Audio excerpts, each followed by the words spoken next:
Okay, this is odd.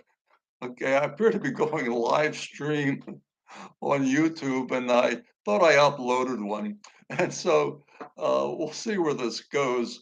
Uh, I'm on YouTube Live, and I thought I recorded one. I made a. Okay, first of all, I'm Ron Keaton.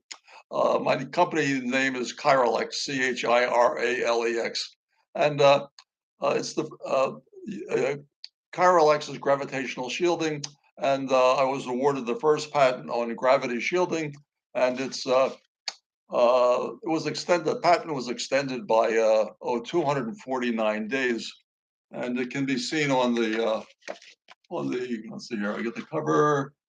It's sort of backward, and so it's the examination was rigorous. And let's see. I got to have it here.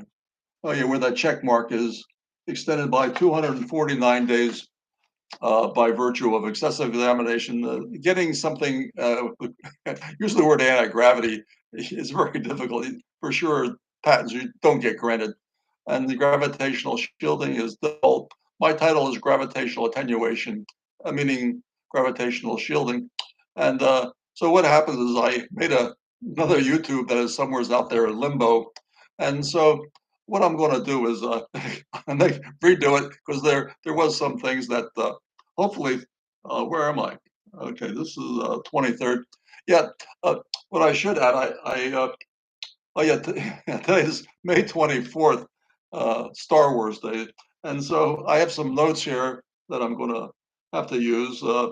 In my patent, I discuss photoelectrets, and there's a Professor Wielitz of University of Wisconsin. He gets into stimulation. This is not an electret or anything. Simple stimulation of benzene rings with ultraviolet lights, and he claims Cooper pairs of electrons, and they're at 180 degrees, and it looks as though they might be correlated or entangled. And Professor Wielitz does not discuss that, and I look at it, even emailed Professor Willits a few times and got no response from him. But benzene and ultraviolet light is really an exciting area, especially with the gravitational shielding attenuation.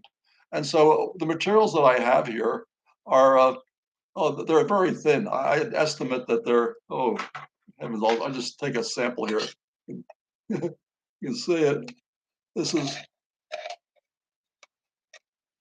that's the top of my finger. And when I put it down, where is it? You see?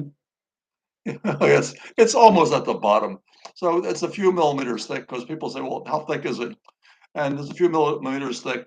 And so I'm going to start I want to keep my YouTube relatively short, but also I have a series of gravitational shielding YouTubes that are easily findable. And what I want to say is, with this one, the best one that I have runs 12 minutes, and it's a demonstration of the weight of this uh, of a can with an electrode in there that's flipped over. And what it is, there's a differential. There's no lid on this side, but when the lid on this side is lighter because uh, yeah, the dielectric under here shields the gravity from this metal here. So you can see a small weight change and a few hundredths of a gram. But it's repeatable. It, actually, it was sort of a serendipitous discovery because I just thought I just turned it upside. I knew because my research is based upon an observation by Dr. William Rose. He invented the photomultiplier to, along with Dr. Lee D. Forest, who is you type in Dr. Lee D. Forest and get Wikipedia. He invented over 200 vacuum tubes. He was from the vacuum tube, and Lee Forest and Dr. Rose share a common patent, and it's readily findable. US 2594740. It's a photomultiplier tube that is the basis of what we have today for night vision. So anyhow, I'm going to go on here, and let's see here. This is the 23rd is the one I want. I'm going to have to adjust my scale So we can see this. Also, I'm a friend of Dr. Frank Mead, and we were mostly in contact. Dr. Frank Mead was head of enigmatic sciences for Edwards Air Force Base, and he would send me some snail mails. And this is a mailer, and on it it's where is it? Oh, it says anti-static. So on my scale, I have a series of protectors. This is a metal plate, and there's a porcelain slab under it. So that goes on here. Then I'm going to put my anti-static, and the when I'll give these things put out. This is there's almost no sense showing it, but I will see what I can do. Uh, there's a plate here that takes my finger out of the takes my electrostatics out of it. But these, you got to get it way down. Go down. It's on. Okay, I'm going to see if I can.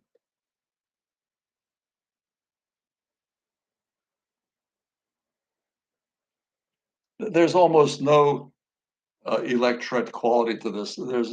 If I play with it, I get a slight deflection. So what I'm going to do, I cannot get the can and the whole thing like I'd like to because it's important to see the change on the scale. But I will demonstrate. Let's see here. I have to bring down my camera, get everything in there. Hopefully, let's see, everything in here.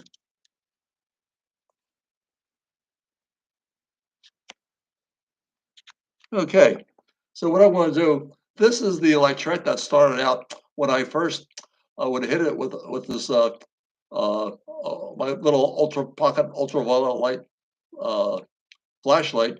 It would lose weight, and I was happy. It was very repeatable. The scale runs. It's a Sergeant Welsh lab scale, accurate to a hundredth of a gram. It's very accurate, very reliable. And what I want to do is run a series of 10 runs on this material.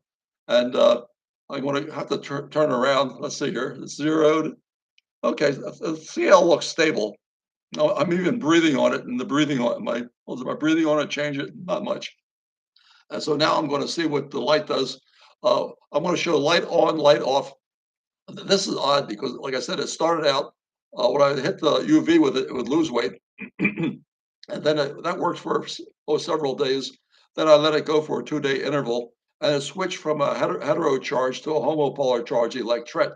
Now this gains weight, and I had another sample over here that was doing very well, hitting it with light and losing. But these electrets are quirky, and for some reason it went down. So I have to redo that.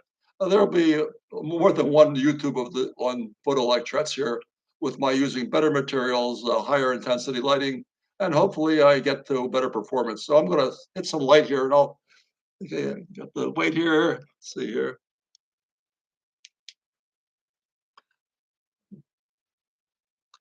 Okay, this should get. Here's the light. I'm going to put it in the cavity.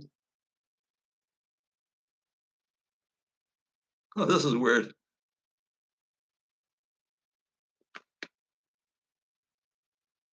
Oh, maybe the wrong. No, this is the right electret, I think. Oh, this might be the wrong electret.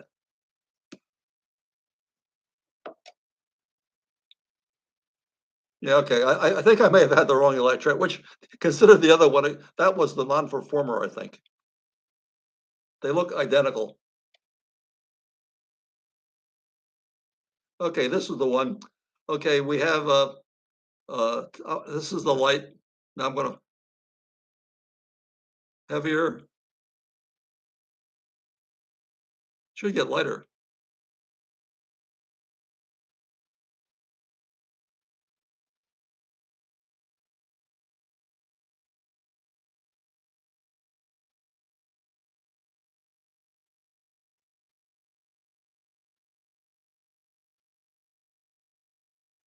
Hmm. Okay, I'm gonna.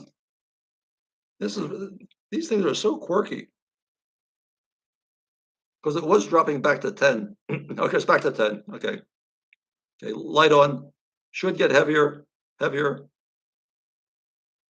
Light here. Light out of the cavity, lighter. Heavier. Light out of the cavity. Light in the cavity. Heavier. Light out of the cavity. Should get lighter. Light in the cavity. Should get heavier. Oh, it's heavier. I'm sorry. Should get lighter now. Out of the cavity. Lighter. Heavier. Lights showing in the cavity. Light showing out of the cavity. Should get lighter. Light in the cavity. Heavier. Light out of the cavity thing should get lighter again. Okay. Okay, light in the cavity, heavier. Light out of the cavity should lighten up again. Light in the cavity, heavier. Light out of the cavity should get lighter. Huh. Okay. So this is, in terms of repeatability, this is highly repeatable, and and it's a bad thing. Well, you saw the one that didn't perform. That one was supposed to get lighter when UV light hit it, and it was doing very well. And then when I sometimes these things are piezoelectric, and when you hit them, you generate a small charge, and that changes everything for a while. And then if you let it aside for a few minutes, it may come back in an hour or two. And so anyhow, this is my demonstration, and like I said, I will have another demonstration. What worried me is the test that I showed you. I was worried about that repeating, even though it's marginal. It's highly repeatable. You can go on once it gets in the mode. You can go on indefinitely. And there's no sense. Let's say a 12-minute YouTube. There's no sense having people watch a long YouTube. But so I will have another YouTube coming. It will be a stronger UV light, higher dielectric material, more higher dielectric constants, and so maybe I'll get better performance. And today is May the 4th, and May the 4th be with you. And yeah, I'm on the live stream here, and first time I went live stream, and there's another video out there. And so, okay, thank you much for watching, and have a great day.